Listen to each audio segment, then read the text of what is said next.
and the draw, the final draw, and a group is outdoor for the Afcon 2025. Yeah, Ababaso Morocco, a Toja, Yeba, near the 1 at the amount. Afcon ever started our December, now year in January. Normally, Afcon, you're born in January, near year, and so our February. But this time, and penify changes, made the quality April, na anapai, Medabatuja, and Asante Kotoko. One more a fantastic meeting, a marathon meeting, chaired by Nana Apinkra Kwesiwa. Yes, our Asante Kotoko, or Deno Kwaso Secretariat, anapai, me of Phyllis, our Merum, number 170 at the amount, Ghana Football Association, ESCO member, Mr. Frederick Champo, Akasa, area for the introduction of Vaho, and on some Ababa, Mamin Fan to just Ket Edwin Simeon or Kraku, or a GFA president, Yakrano, so better my contested position be a position by, but on some Eba, Prosperity Ogum, Asante Kotoko head coach, Akasa, Anope, Medicine Voices, Papa, Justice in Kuku Play, Nedia Awaha, Kwesi Asmah, had to folk new point, no, what in some tuja, Yaya Deba, Coach Basheford, and in some Piaka, Yaya Bono Anope, Adnina at Ebrona exclusively.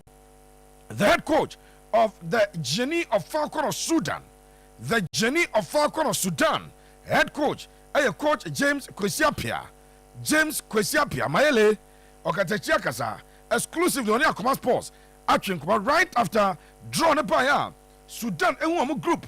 And a coach James Kwesiapia, and a Ogum'S Sports, and also small to Janino, Yabuano at the airport. Stay tuned. Niam fan Samano, and for Emerald Anopai, Mamen Shose, Naming Remo, and Fanfi final draw.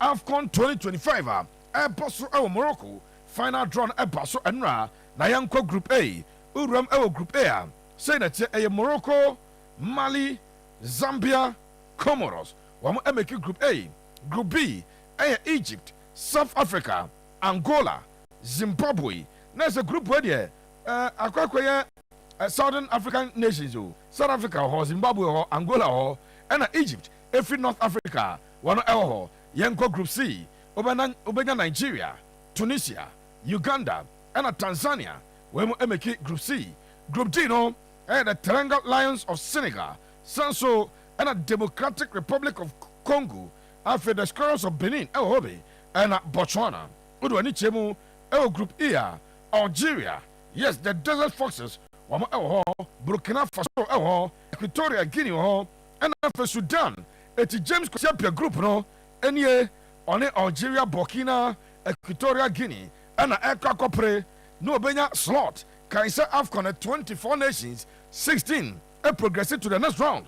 Coach James Kwesiapia, what targeted, so I'm calling him Utian voice now, but the April now, after Group F, no, La Côte d'Ivoire, Cameroon, Gabon, and Mozambique, Wemo, and make the Group F, Sa and Adian Ekokopiemu, and to way, Afcon 2025, Ababaso, Morocco, I won't draw a basso and ra, and ye 17, and so at the Amawa, and Yasam Katonian Fantuja, Sa Afcon, 21st of January, and as 21st of December, and I shall see, na Rania Aquacosi, the 18th of January, at the Afcon normally, you're born in January and February, no, where the Abesha said December, near year January, until December 21, near started Afcon 2025, January 18th, near Boye, Ghana and Nimti Ebia, Afcon Emu and Shada and but of course, Yabama fantastic coverage of the African Cup of Nations, our Akuma 87 FM, so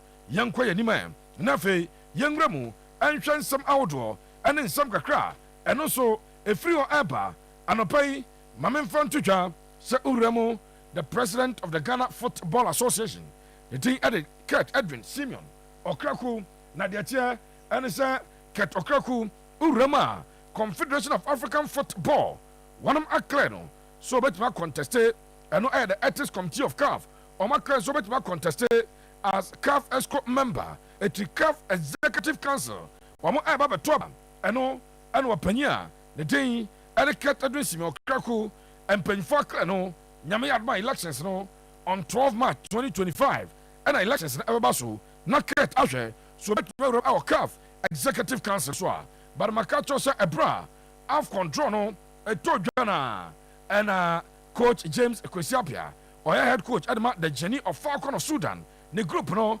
Algeria, Burkina, Equatorial Guinea, Sudan. Coach Edin Komo on Ogum'S Sports, exclusive. Yente James Kwesiapia, Nensama, on the 2 yanim, our Akoma FM so exclusively after say drawn a bus no, and some way and Oka Erichre. Yeah, the Afcon in Morocco 2025 is going to be interesting. Sudan, we are in Group E, and I think all the teams are really good.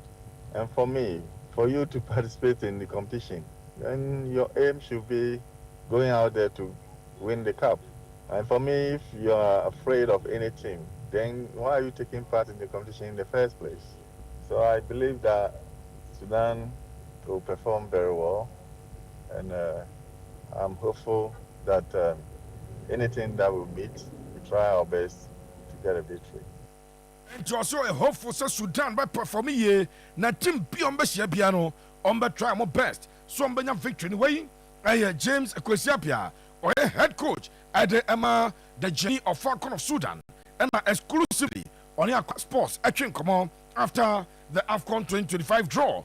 I don't know at the April. Mamen Kobenim, new sports minister, Honorable Kofi Adams, member of parliament at the Mother Boom constituency, one of His Excellency John Dramani Mahama, Sir, and Penfa and Totonano, no Muye Nasia Genituma, Honorable Minister for Sports and Recreation.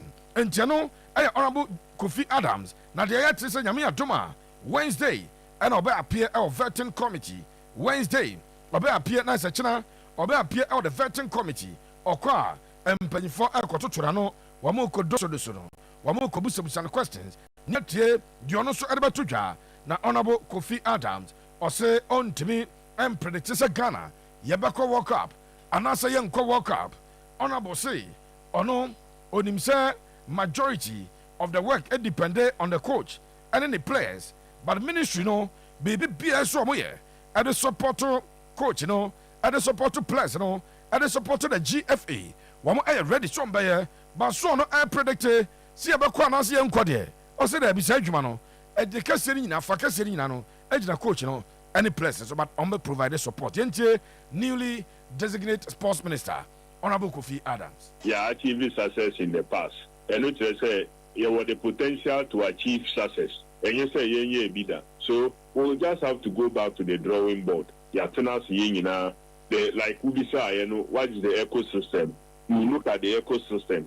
Now we again I will say ama niana itumi dua nanwa yete no say dua no say yes say dua foforo biom so that ye betiu ana nia ye dua no kra e wo ho ye hwesu yi a ye betie fie no so a sa na wo say well ntumi enhye wo bo say ye beko ana ye nkobet nia wo say from the perspective of policy makers to make sure say ye be achieve that objective no ye be na ya enye ministers no na omobebo ball enye ministers no na omoye coaches but nhihye bia o say ye de beboa management of Black Stars say omode behwe team no so no ye be ni aka no any players o say omobo ball no any coach na of ye or coach team no to make sure say we qualify.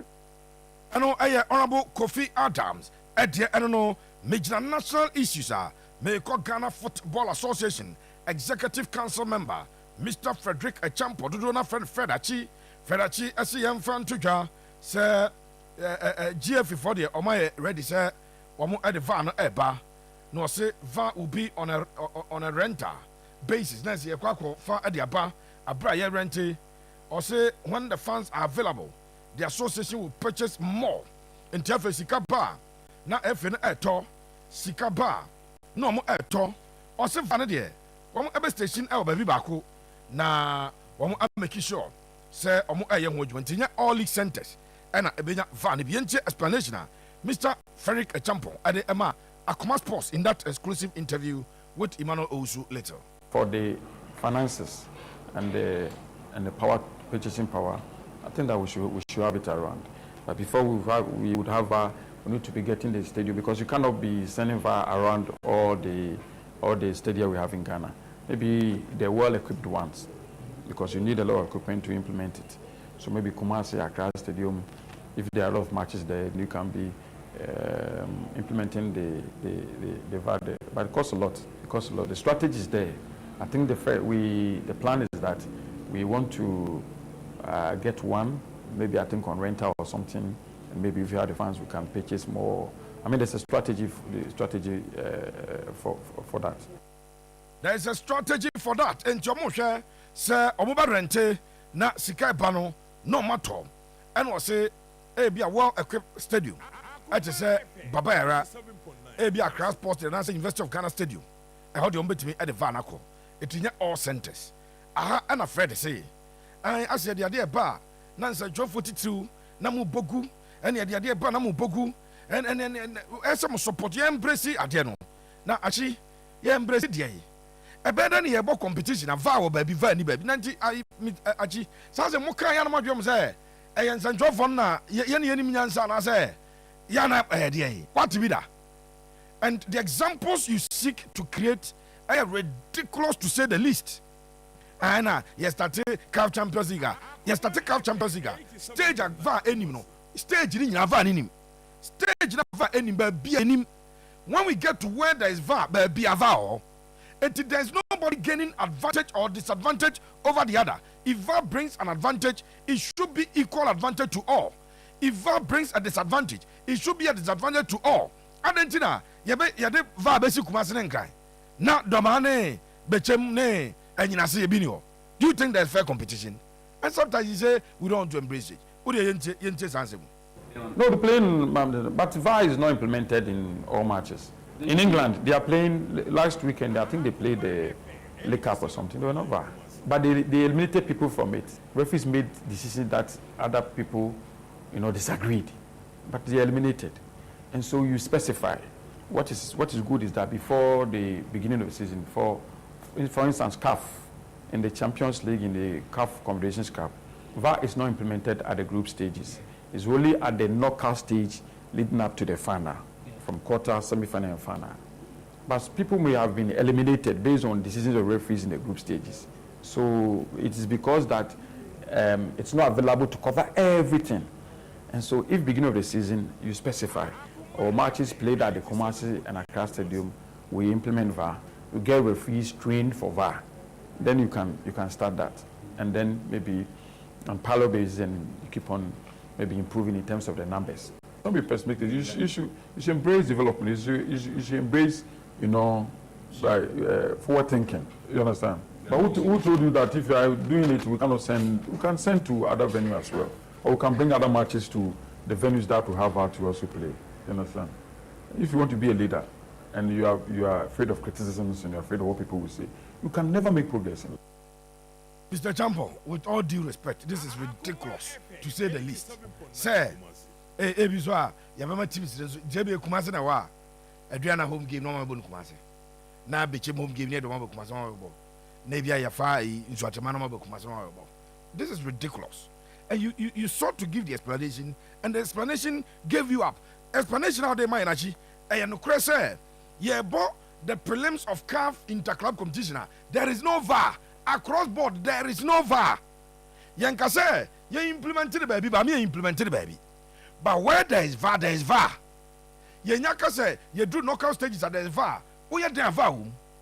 I think this is very clear and unambiguous. But I know I am Mr. Frederick Champo. Nyame aduma wiyi ye bana ebrebama say enekra no nyansapo ye be ho adwuma pa ene nyansapo ye be ho adwuma pa.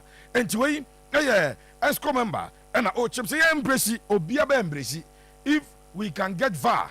Say bia first round of the league no VAR. Second round of the league, there is VAR. Obi abetiase. And the second round will be a match. Now some venues there will be VAR. Venues mpacho. Young Queen, may call Dr. Prosper Nete Ogum'S Asante Kotoko, head coach na share. Asante Kotoko, our club, the social media handle also. Say Omodiaba, the reintroduction of the virtual seat challenge.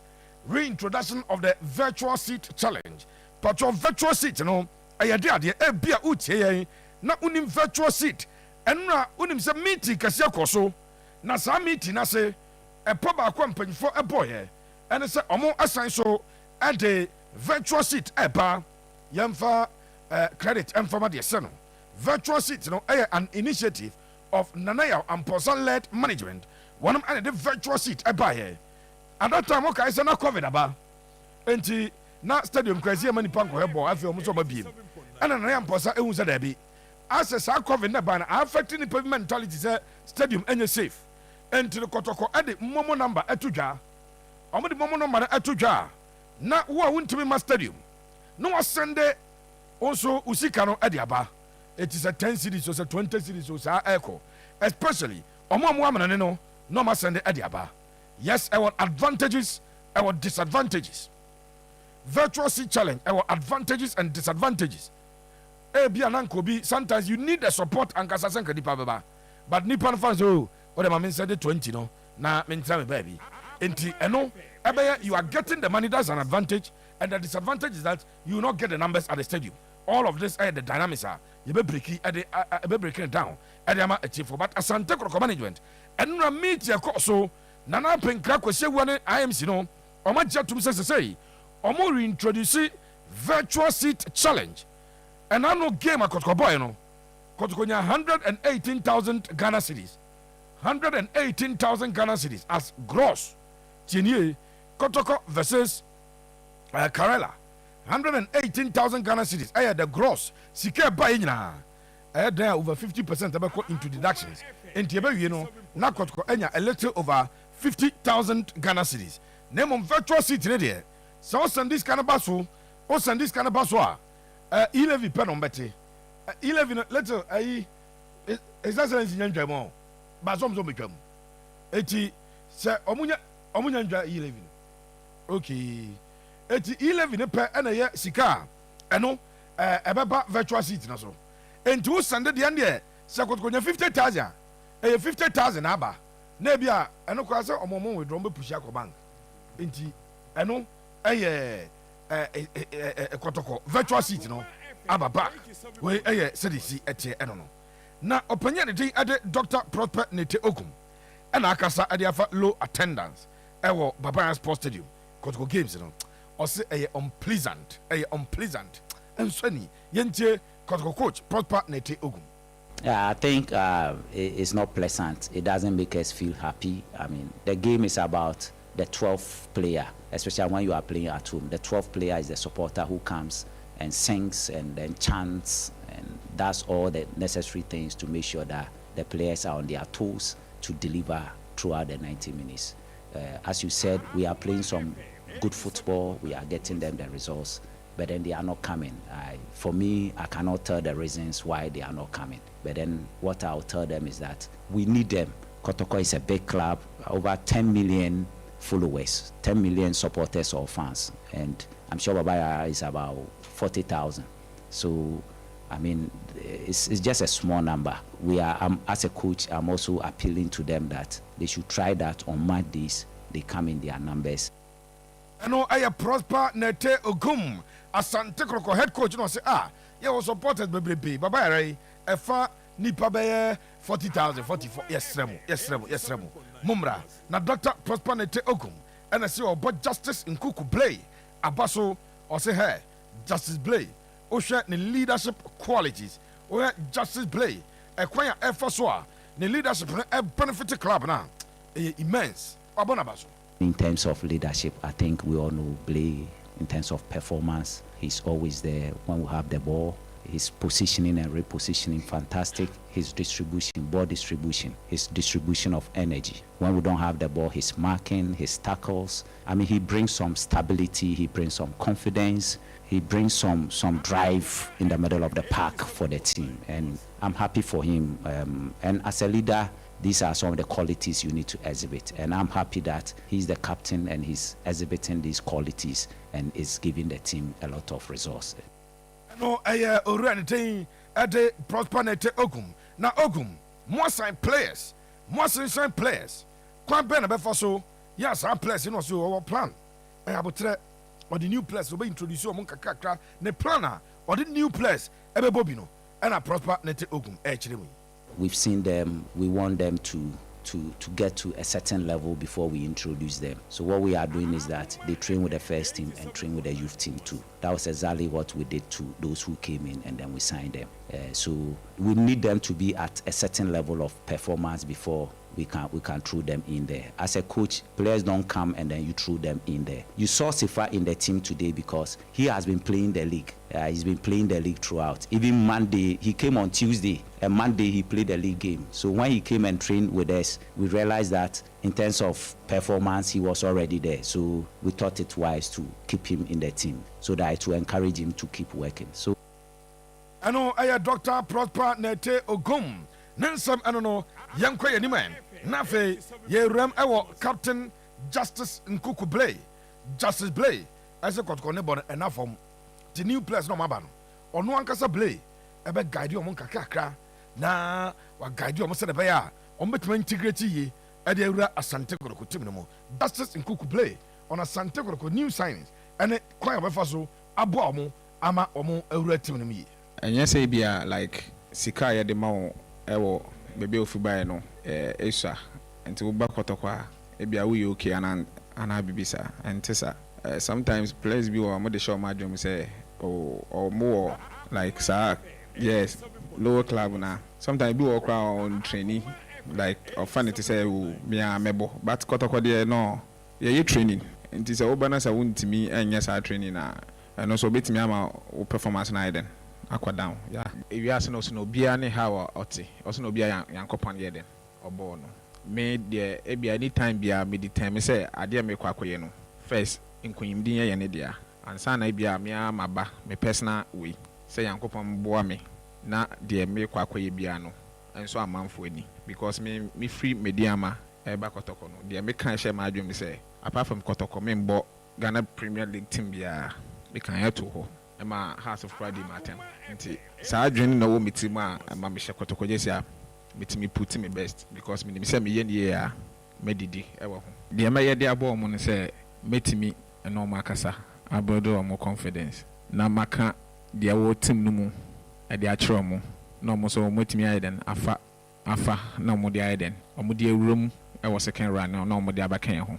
Eno aye kwan obefa so aboa new players no and also can say what team nim ache omo obema mo confidence na omo enso atimi abeka mo second round yi na ne ma koye Justice Blay as obesre National Sports Authority obesre mo pa say Baba Sports Stadium pitch no aya omo enwota so na so de no ki Justice Blay pitch na asem de maka kakra because me dia on ma men ya active me kotoje come yeah inti say bia Baba ya saying omutimi bia from Monday up to ebia say Thursday kra na nka bia omo water so kra na omo water so man na bia na nka Friday ni Saturday ni Sunday no na say moja na amana because na park na iden I am break akra because me ye bo match bedru second half na me tipping standard but me ka say like water na make am I say water na ma ayembre nti ono no wutie ho a nhyeda anye te say omo water ananti na make say bia na nka bia omo water so bia from Monday ye bo match bia say Monday na muntimi kra na from Tuesday Wednesday Thursday omo water so na moja no Friday na eswaye den aye Justice Blay recommendation to the NSA say omo water pitch na so o say ya na ye bobo ndu se kavna ni koto yo ti pay park na so odene Ghanaian players omo brew abroche ball no kra ye bokra no mo water ye bowie first half ni water so before but I had here also obese say nka muntimi kra enye no da bia munya no be 3 days a week na so nya mreka kra Justice Blay appeal and no make heart to folk na kwesi Asmah story no but ma menya exclusive we enra me bowram ene has mpanyi for edi nko aba set to say the school boy ekopie mu ewo anyinase na heart to folk omo match day squad no one count. In fact, has Penina my friend no now no catch up that no team sheet so me de has folk official team sheet on publish here and the Sunday no to the Sunday no say oh okay oba and oya call no friend coach Abubakar Watara patotie Abubakar Watara say oh no oya coach nyane or experience here pa na on trust set or say in game a dinner sa o make sure so this set to say ebe wram e wo matches a wa team say match de eye emu da ho na set to say no ebe piem e wo ebi a omunya home game o say set to say fitness no unzo more game enu ntia entinya say bia set to say bra me pacho House of Folks set to say registration problem bia ni wo mawie and a set empire name coach explanation is a game no come one na eden and I know person be throw set in that game sir and you know House of Folks next game am bo e wo fie no and so adi o has the point out of line and so dey but I say oh yeah set no en kakrakra Kwesi Asmah House of Folks one more player or midfielder omo mo Kwesi Asmah say the ball there a typical bison Asian type of football ni bi and akwara no ball Osi Mfantu just say who signing for House of Folk no a big opportunity, a great opportunity. Na pressure be any no so say na but team kese na ma pressure ba so there send one kasa a problem. Osi has a big one. Enti ade na kasa extra motivation no e wo dada. Yentie Kwesi Asmah on joining House of Folk any pressure or say pressure be any. It's a great opportunity for me and you don't need anyone to motivate you. In order to play for one of the biggest clubs in the West Africa, or let me say Africa in the whole. So I'm motivated myself and I'm ready to go. It's not that easy, but it all depends on the mindset and I'm ready for it. As a footballer, we always have to be ready. We know our job. A coach goes and comes at any time. So even in my former team, there was a change of coach. And he still find a way to adjust to the system that he is playing. So I've been training with the team too for a while. So I feel I fit into the system very well. Yes, Kwesi Asmah, I don't know. Now Kwesi ase Yemfantu just no buy. So obeboa no improve House of Folk. Na enioma koyie, denti obai no obeboa ama has improve, obabeboa improve has. Well, I feel I can improve the team in a way from the way I see how they play. I don't think it's bad, but with my quality, I can also help in other ways. It's one of the biggest clubs in Africa. You don't need anyone to tell you this. I don't listen to the social media or whatever is going on out there. I just need to do my work. That is all. What my coach asks me to do, that is all. Just improve myself on the field and also improve my teammates in other areas. Yeah. Yes, and the questions must be improve on no improve has no improve on no more. Yes, now God and I know Siakai Division 1 now God. Also baby improve bia. We kakra. I know if you but Vincent Tatenga or say the entire free house near na ed so no Vincent Tatenga obeka wasem. Na or say or can yana had more. Mediama de Otimika, Udi Vincent, Atenga, Nensama or the Atuyanim on Gentia of Free House of Folk and a home answer.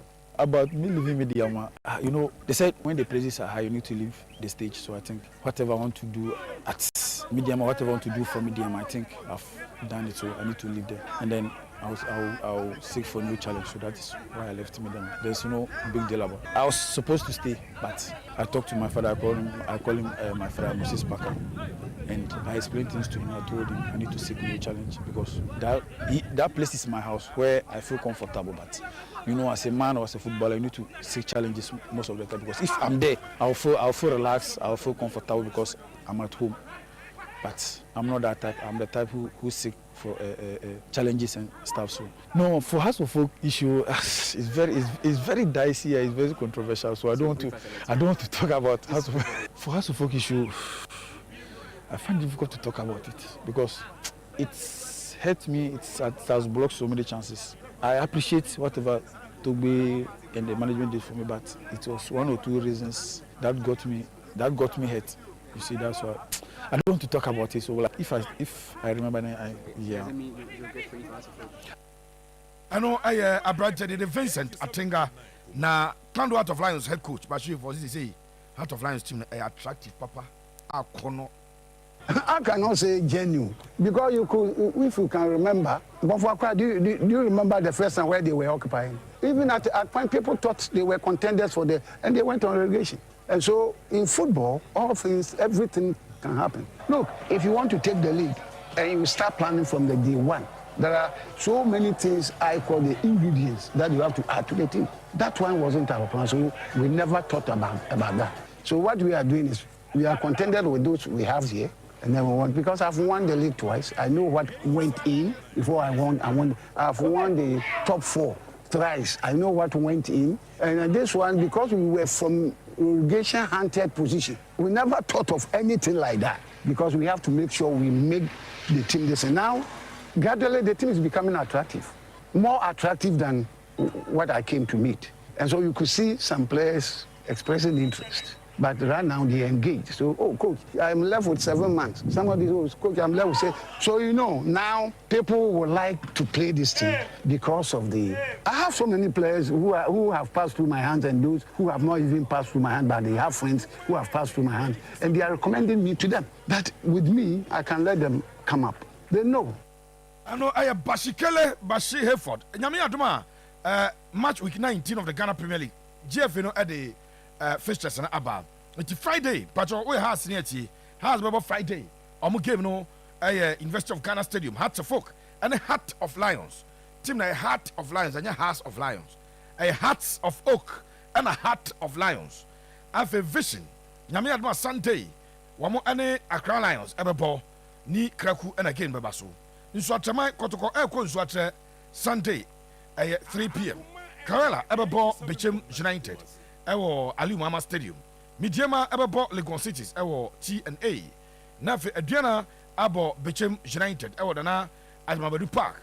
Gold Stars Bibiani Gold Stars ebebo FC Samates. Nations ebo Young Apostles. Na Dreams abo Baseke Holy Stars we fixtures. Nyam fancy ya sorry so na Sir John assign atranse e de aka na medin e de Richard Sir Champo betwa fam Richardo Suarez Pepe anopai ye de mo asia na emom fa phone no